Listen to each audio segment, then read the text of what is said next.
Hello बच्चों, स्वागत आप सभी का। कल हमने जाना था कि भोजन के प्रमुख पोषक तत्व कौन कौन से होते हैं। कार्बोहाइड्रेट हैं, प्रोटीन, वसा, विटामिन, खनिज लवण, रेशे और जल।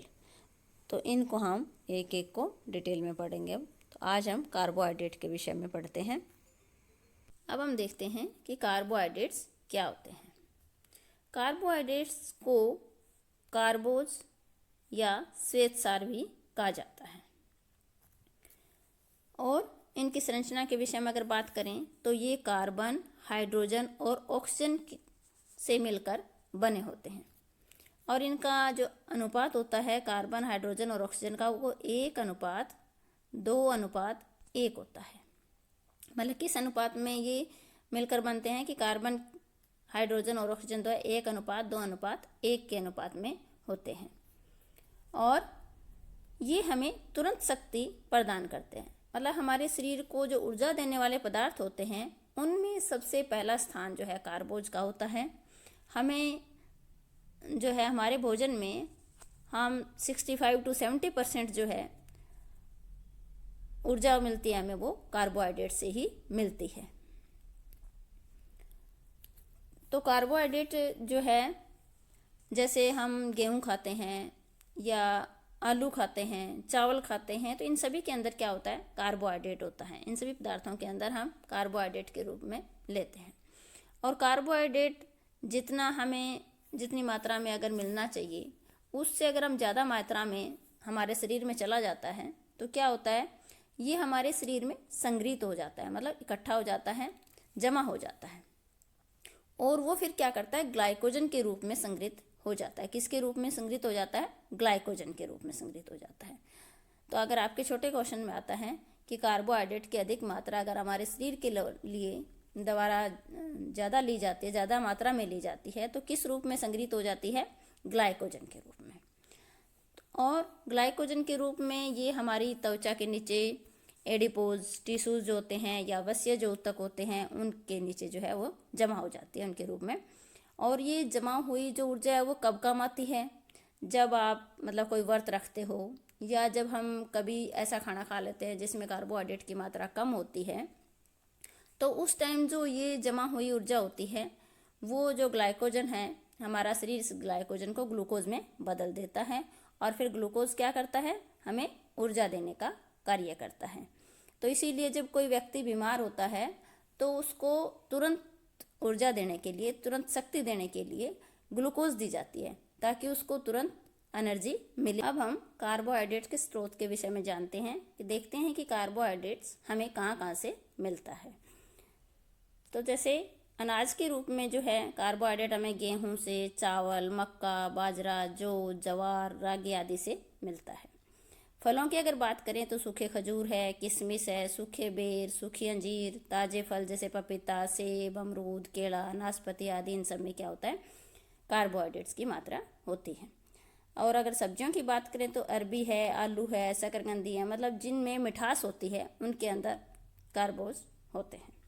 शर्करा युक्त पदार्थ जैसे चीनी है, गुड़ है, शक्कर है, शहद है आदि, इन सब के अंदर क्या होता है, कार्बोहाइड्रेट्स की मात्रा होती है। मतलब अगर आपको जैसे याद रखना हो तो आप मोटा मोटा याद रखें कि जो भी मीठे पदार्थ होते हैं जिनको खाने से हमें मिठास मिलती है हमारे मुंह को, उनमें कार्बोहाइड्रेट की मात्रा होती है। कार्बोहाइड्रेट जो है स्टार्च और शर्करा के रूप में होता है। अब अगर हम बात करते हैं कि 1 ग्राम कार्बोहाइड्रेट अगर हम हमारे भोजन में लेते हैं तो उससे हमें 4 किलो कैलोरी ऊर्जा मिलती है। कितनी मिलती है, 1 ग्राम कार्बोहाइड्रेट से 4 किलो कैलोरी ऊर्जा मिलती है। तो देखिए यहाँ हमें क्या पता चला कि जो ऊर्जा है उसका मात्रक क्या है, किलो कैलोरी। ऊर्जा का मात्रक क्या है, किलो कैलोरी। की ऊर्जा को हम किस में मापते हैं, किलो कैलोरी में। तो आपके छोटे क्वेश्चंस में आ सकता है कि ऊर्जा का मात्रक क्या है या ऊर्जा को हम किस में मापते हैं, तो आप क्या कहोगे कि ऊर्जा का मात्रक जो है वो है किलो कैलोरी। अब हम देखते हैं कि कार्बोहाइड्रेट के कार्य क्या है, कि कार्बोहाइड्रेट हमारे क्या काम आता है। तो सबसे पहला है ऊर्जा प्रदान करना। तो कार्बोहाइड्रेट हमें क्या देता है, तुरंत ऊर्जा प्रदान करता है जिससे हमें एनर्जी मिलती है और हम काम कर सकते हैं। तो कई बार आपने सुना होगा या देखा होगा कि जब हम, या अनुभव किया होगा कि जब हम लगातार काम कर रहे होते हैं तो हमें थकान का अनुभव होता है। तो ये थकान का अनुभव हमें क्यों होता है कि जब हमारे शरीर में जो संचित ऊर्जा होती है वो ख़त्म हो जाती है, तो हमारे शरीर में क्या होता है कि लैक्टिक एसिड बनना शुरू हो जाता है। और जैसे ही हमारे शरीर में लैक्टिक एसिड बनना शुरू होता है तो हमें थकान का अनुभव होता है। तो इसको मतलब उस दौरान हमें किसकी ज़रूरत होती है? हमें तुरंत ऊर्जा की ज़रूरत होती है। तो जब हम खाना खा रहे होते हैं तो उसमें हमें क्या मिलती है? फिर तुरंत ऊर्जा मिलती है। या उस टाइम हमें क्या ज़्यादा थकान है तो हमें ग्लूकोज लेनी चाहिए। तो उससे क्या है कि हमारे जो अंग है या ऊतक है वो कार्यशील हो जाएंगे और उनको ऊर्जा मिल जाएगी। दूसरा काम होता है कार्बोहाइड्रेट का शरीर का ताप नियंत्रित करना। नेक्स्ट काम है वसा के ऑक्सीकरण को धीमा करना। फिर और क्या कार्य? विटामिन बी के जो समूह हैं, बी में कई जो है विटामिन आते हैं, B1, B2, B3, ये आप विटामिन जब पढ़ोगे तब बताएंगे आपको। तो उसके निर्माण में भी सहायक है। नेक्स्ट है प्रोटीन द्वारा जो उत्पन्न अतिरिक्त ऊर्जा है उसको नष्ट होने से बचाता है। उसको कि जब हमारे शरीर में ऊर्जा की कमी हो जाती है तो जो प्रोटीन है वो अपना कार्य छोड़कर ऊर्जा देने का काम करने लग जाता है, तो उससे दोनों की कमी हो जाती है। नेक्स्ट है मांसपेशियों का निर्माण करना। नेक्स्ट है त्वचा में कसावट लाना। मतलब अगर कार्बोहाइड्रेट की कमी हो जाएगी तो हमारी त्वचा जो है कसी हुई नहीं रहेगी, उनमें झुर्रियाँ जल्दी पड़ जाएगी। तो ये जो है कुछ कार्बोहाइड्रेट के मेन कार्य हैं। नेक्स्ट है कि अगर कार्बोहाइड्रेट की हमारे शरीर में कमी हो जाती है तो उससे हमारे शरीर को क्या हानियाँ होती है, क्या नुकसान होता है। जैसे सबसे पहला कार्य क्या था? शरीर को ऊर्जा प्रदान करना। तो अगर कार्बोहाइड्रेट की कमी हो जाएगी तो हमारे शरीर में ऊर्जा की कमी हो जाएगी। दूसरा, हमारी मांसपेशियाँ जो है वो शिथिल हो जाएंगी। तीसरा, हमारा शरीर कमज़ोर हो जाएगा। और जैसे कार्य में पढ़ा था कि त्वचा में कसावट लाना, तो वो अगर कार्बोहाइड्रेट नहीं होगा हमारी भोजन के अंदर, हमारे खाने के अंदर, तो हमारी त्वचा में जो है झुर्रियाँ पड़ जाएगी। नेक्स्ट है कि अगर कार्बोहाइड्रेट की अधिकता हो जाती है, अगर हम ज़्यादा कार्बोहाइड्रेट अपने भोजन में लेते हैं तो उससे भी हमें हानियाँ होती है। मतलब किसी चीज़ की कमी होना या ज़्यादा लेना दोनों ही नुकसानदायक होता है, इसलिए उसको प्रॉपर मात्रा में लेना चाहिए। संतुलित डाइट तभी कहा जाता है। अगर ज़्यादा लेंगे तो क्या क्या हानियाँ होगी? सबसे पहला है कि मोटापा हो जाएगा, आलस अधिक रहेगा और जो हमारी पाचन ग्रंथियाँ हैं वो कमज़ोर हो जाएगी। मधुमेह या जैसे शुगर जिनको बोलते हैं आप, मधुमेह जैसी बीमारियां हमारे शरीर को घेर लेती हैं। तो इन सभी चीज़ों का आपको ध्यान रखना है कि कार्बोहाइड्रेट की जो है हमारे भोजन में ज़्यादा मात्रा भी नहीं होनी चाहिए और कम भी नहीं होनी चाहिए, दोनों ही नुकसानदायक होती है। उनकी प्राप्ति के स्रोत क्या हैं, कार्बोहाइड्रेट्स के हमारे लिए, हमारे शरीर के लिए क्या कार्य करता है, उनकी कमी या अधिकता हो जाए तो उससे क्या हानियाँ हो सकती है।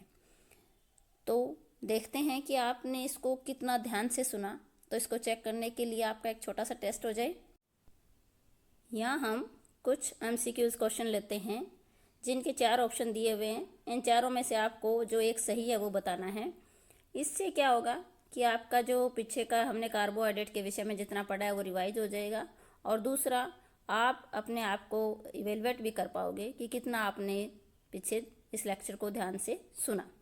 तो चलिए स्टार्ट करते हैं। पहला क्वेश्चन हमारा है कि जिस प्रकार मोटर गाड़ी के लिए पेट्रोल या डीजल की आवश्यकता होती है, उसी प्रकार मानव शरीर को किस चीज़ की आवश्यकता होती है? पैसे की, मकान की, कपड़े की या भोजन की। तो इसका सही आंसर क्या होगा कि हमें जैसे किसी गाड़ी को चलाने के लिए पेट्रोल या डीजल की आवश्यकता होती है, उसी प्रकार हमारे मानव शरीर को चलाने के लिए हमें भोजन की आवश्यकता होती है। दूसरा है, अधिकतर लोगों के भोजन का मुख्य आधार क्या होता है? सब्जियां हैं, दालें, फल या अनाज। तो क्या है मुख्य आधार? इसका आंसर क्या होगा? अनाज। नेक्स्ट क्वेश्चन है, भोजन हमारे शरीर में क्या करता है? पोषण प्रदान करता है, भूख शांत करता है, शक्ति देता है या उपरोक्त सभी। तो भोजन से हमें पोषण भी मिलता है, भूख भी शांत करता है भोजन हमारी, और शक्ति भी देता है। तो इसका मतलब क्या हुआ? इसका आंसर क्या होगा? उपरोक्त सभी इसका आंसर होगा। नेक्स्ट है, ऐसे तत्व जो उसी रूप में या पाचन के बाद शरीर को पोषण प्रदान करते हैं क्या कहलाते हैं? प्रोटीन, कार्बोज, पोषक तत्व या वसा। तो ऐसे तत्व जो उसी रूप में या पाचन के बाद शरीर को पोषण प्रदान करते हैं क्या कहलाते हैं? पोषक तत्व। नेक्स्ट क्वेश्चन है, ऊर्जा को किसमें मापा जाता है? ग्राम में, लीटर में, कैलोरी में या इनमें से कोई नहीं। तो पीछे जैसे हमने पढ़ा था कि ऊर्जा को किसमें मापा जाता है? कैलोरी में। किसमें मापा जाता है? कैलोरी में। तो इसका आंसर क्या हुआ? बी। नेक्स्ट है, 1 ग्राम कार्बोज से कितनी ऊर्जा मिलती है? 1 कैलोरी, 8 कैलोरी, 4.1 कैलोरी या 10 कैलोरी। तो 1 ग्राम कार्बोज से हमें कितनी ऊर्जा मिलती है? 4.1 कैलोरी। अगला प्रश्न हमारा है, कुल ऊर्जा का कितने प्रतिशत कार्बोज से पूरा होता है? 40%, 80%, 70% या 30%। तो कुल ऊर्जा का कितने प्रतिशत कार्बोज से पूरा होता है? इसका आंसर क्या होगा? 70%। नेक्स्ट है, कार्बोज की अधिकता का प्रभाव पड़ता है। क्या प्रभाव पड़ता है? मोटापा आता है, मधुमेह होता है, हृदय संबंधी रोग होता है। तो कार्बोज अगर हम ज़्यादा लेंगे तो हमने पढ़ा था भी कि उससे मोटापा भी होता है, हृदय संबंधी रोग भी होता है, मधुमेह जैसी बीमारियां भी होती है। तो इसका आंसर क्या हुआ? सभी। नेक्स्ट है, निम्न में से कार्बोज के स्रोत हैं। गेहूं से भी हमें कार्बोज मिलती है, शहद से भी मिलती है, गुड़ से भी मिलती है। तो इसका आंसर क्या हुआ? उपरोक्त सभी चीजें ये जो है कार्बोज के स्रोत हैं। अगला प्रश्न हमारा है कि ऊर्जा देने वाले पोषक तत्व कौन कौन से हैं? कार्बोज, वसा, कार्बोज और वसा दोनों या इनमें से कोई नहीं। तो कार्बोज से भी हमें ऊर्जा मिलती है और वसा से भी हमें ऊर्जा मिलती है। तो इसका आंसर क्या हुआ? ए और बी दोनों। नेक्स्ट है, मोटापे के कारण रक्त वाहिनियों में क्या एकत्रित हो जाता है? पानी, कोलेस्ट्रोल, सब्जियों का तरल या इनमें से कोई नहीं। तो इसका आंसर क्या होगा? अगर मोटापा होता है तो रक्त वाहिनियों में क्या एकत्रित हो जाता है? कोलेस्ट्रोल। तो ये हमारे कुछ क्वेश्चन थे कार्बोहाइड्रेट से रिलेटेड। आशा करती हूँ कि कार्बोहाइड्रेट का जितना हमने अब तक पढ़ा है वो आपको अच्छे से समझ में आ गया होगा।